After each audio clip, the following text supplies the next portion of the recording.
Tapping కేసులో ఆరోపణలు ఎదుర్కొంటున్న ప్రణీత్ రావును పోలీసులు అరెస్ట్ చేశారు. పంజాగుట్ట పిఎస్కి తరలించి విచారణ చేపడుతున్నారు. విచారణ అనంతరం ఆయన్ను కోర్టుకు తరలించనున్నారు. ఈ అంశానికి సంబంధించి పంజాగుట్ట పిఎస్ నుంచి మా క్రైమ్ బ్యూరో చీఫ్ కృష్ణ పూర్తి వివరాలు అందిస్తారు. ట్యాపింగ్ కేసులో ఎట్టకేలకు ప్రణీత్ రావును పోలీసులు అదుపులోకి తీసుకోవడం జరిగింది. 3 రోజుల కిందట సిరిసిల్ల హెడ్ క్వార్టర్స్కి వెళ్ళిన ప్రణీత్ రావు అక్కడ అందుబాటులో లేడు అని తెలిసిన తర్వాత పోలీసులు అతని కోసం గాలించడం జరిగింది. ఆ తర్వాత ప్రణీత్ రావు హెడ్ క్వార్టర్స్లో ఏదైతే పోలీస్ క్వార్టర్స్ని వదిలి అక్కడే ఒక ఇంట్లో అద్దెకుంటున్నాడని తెలిసిన తర్వాత అతన్ని పోలీసులు రెక్కి నిర్వహించి ఆ తర్వాత విచారణ చేపట్టిన అనంతరం ఈ కేసు వ్యవహారానికి సంబంధించి అతన్ని అదుపులోకి తీసుకొని తెల్లవారుజామున పంజాగుట్ట పోలీస్ స్టేషన్కి తరలించడం కూడా జరిగింది. ఈ ఫోన్ ట్యాపింగ్ అంశాల వ్యవహారానికి సంబంధించి ఒకసారి చూస్తే ఏదైతే ఈ ఎస్ఐబిలో పనిచేస్తున్న క్రమంలో ఆయన బీఆర్ఎస్ పార్టీకి సంబంధించిన అప్పట్లో ఉన్న అధినేతలు ఇచ్చిన ఆదేశాల మేరకు నేరుగా అడ్డదారిలో ప్రమోషన్ పొందిన తర్వాత వారికి లబ్ధి చేకూరే విధంగా కూడా ఫోన్ ట్యాపింగ్ల అంశానికి పాల్పడ్డాడు. ఇటు ప్రతిపక్షాలకు సంబంధించిన బీజేపీ కానీ ఆ తర్వాత కాంగ్రెస్ పార్టీకి సంబంధించిన ముఖ్య నేతల సమాచారాన్ని ఎప్పటికప్పుడు తెలుసుకొని వాటికి సంబంధించిన వివరాలన్నింటినీ కూడా స్థానిక పోలీసులతో పాటు బీఆర్ఎస్ పార్టీకి సంబంధించిన ముఖ్య నేతలకు అందించాడన్న ఆరోపణలు ఉన్నాయి. ఎప్పుడైతే కాంగ్రెస్ ప్రభుత్వం పగ్గాలు చేపట్టిన తర్వాత వెంటనే ఎస్ఐబి కార్యాలయానికి చేరుకున్న ఈ ప్రణీత్ రావు వెంటనే అక్కడ ఉన్న సీసీ కెమెరాలను, కంప్యూటర్లను, దాదాపు 45 హార్డ్ డిస్కులు అన్నింటినీ కూడా ధ్వంసం చేయడం కూడా జరిగింది.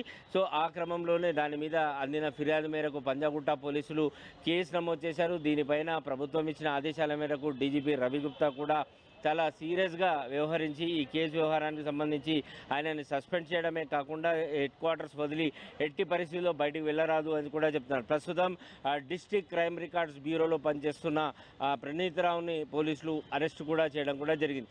అయితే ఈ కేసు వ్యవహారానికి సంబంధించి ఒకసారి పోలీసులు దీనిపైన దర్యాప్తు చేసిన క్రమంలో అనేకమైన కీలక విషయాలు అనేవి బయటపడ్డాయి.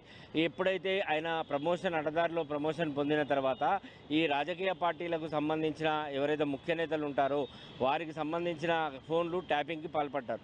అయితే ఎప్పుడైతే ఒక తెలంగాణ రాష్ట్రానికి సంబంధించిన వ్యక్తులు అంటే మావోయిస్టులు తీవ్రవాదుల వ్యవహారానికి ఫోన్ ట్యాపింగ్లలో వీరి నెంబర్లను జత చేసి ఆ ట్యాపింగ్ అంశాలే కాకుండా వారి ప్రైవేట్ చాట్లను కూడా ఎప్పటికప్పుడు తెలుసుకొని అటు ప్రభుత్వానికి అందించారు అనే ఆరోపణలు ఉన్నాయి.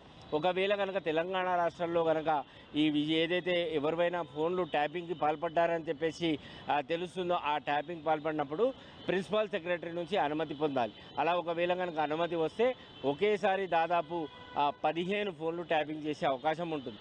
తీవ్రవాదుల వ్యవహారానికి సంబంధించి ఏదైతే ఫోన్ ట్యాపింగ్లకు పాల్పడతారో దానికి సంబంధించి కేంద్రం నుంచి అనుమతి పొందాల్సిన అవసరం ఉంటుంది. కానీ ఇవేవీ చేయకుండా తన వ్యక్తిగతంగా ఆ ఫోన్ ట్యాపింగ్లకు పాల్పడి ఆ నెంబర్లను అన్నింటినీ కూడా వాటిలోకి తీవ్రవాదులు ఆ తర్వాత మావోయిస్టులు అంటూ జత చేసి ఫోన్లకు ట్యాపింగ్లకు పాల్పడడం కూడా జరిగింది. ఎప్పుడైతే ఎన్నికల సమయంలో ఎవరెవరు డబ్బులు ఎక్కడ పంపిణీ చేస్తున్నారు వీటన్ని అంశాలను కూడా అందులో పొందుపరచడమే కాకుండా గతంలో రేవంత్ రెడ్డి ఏదైతే ఓటుకు నోటు కేసులో ఆయన అరెస్ట్ కావడం జరిగిందో అది కూడా ఏదైతే ప్రణీత్ రావుకు సంబంధించిన ఫోన్ ట్యాపింగ్ అంశాలే అని చెప్పేసి ఆరోపణలు వినపడుతున్నాయి. ఇక గతంలో ఎన్నికల సమయంలో అటు బండి సంజయ్ కానీ ఆ తర్వాత ఈ కాంగ్రెస్ పార్టీకి సంబంధించి రేవంత్ రెడ్డి కూడా తమ ఫోన్లు ట్యాపింగ్ అవుతున్నాయని చెప్పేసి ఆరోపణలు చేసిన క్రమంలో అప్పుడు బీఆర్ఎస్ ప్రభుత్వం కానీ పోలీస్ యంత్రాంగం కానీ దీన్ని అంతగా పట్టించుకోలేదు.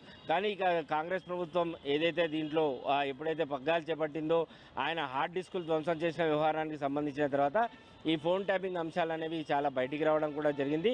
ప్రస్తుతం ప్రణీత్ రావుని అధికారులు పంజాగుట్ట పోలీస్ స్టేషన్లో విచారణ చేపడుతున్నారు.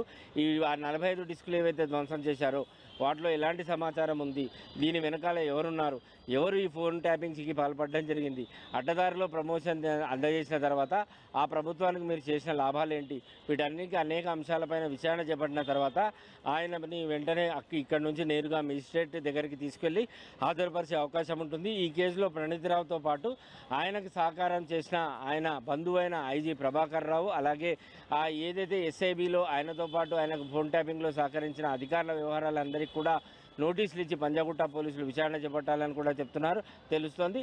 ఇక ఈ కేసు అంశాలు ఎప్పటికప్పుడు అటు డీజీపీ రవిగుప్తా స్వయంగా తెలుసుకోవడమే కాకుండా వాటి వివరాలన్నింటినీ కూడా ప్రభుత్వానికి నివేదిక అందజేయడం జరుగుతుంది. ఎప్పుడైతే ఈ ప్రణీత్రావు మీద ఎప్పుడైతే ఫిర్యాదు అందిందో పంజాగుట్ట పోలీసులు ఐపీసీ, ఐటీ యాక్ట్తో పాటు పీడీపీపీ యాక్ట్ల కింద ఆయన మీద కేసులు నమోదు చేశారు. ఒకవేళ రిమాండ్ కనుక జరిగితే ఎట్టి పరిస్థితులకి ఇప్పటిలో బెయిల్ కూడా వచ్చే అవకాశాలు కూడా లేకపోలేదు. ఈ కేసు వ్యవహారానికి సంబంధించి ఖచ్చితంగా ఎవరెవరు ప్రణీత్రావుకు సహకరించారో ఎంతటి వారైనా ఉపేక్షించేది లేదు, వారందరినీ అదుపులోకి తీసుకుంటామంటూ పోలీసు ఉన్నతాధికారులు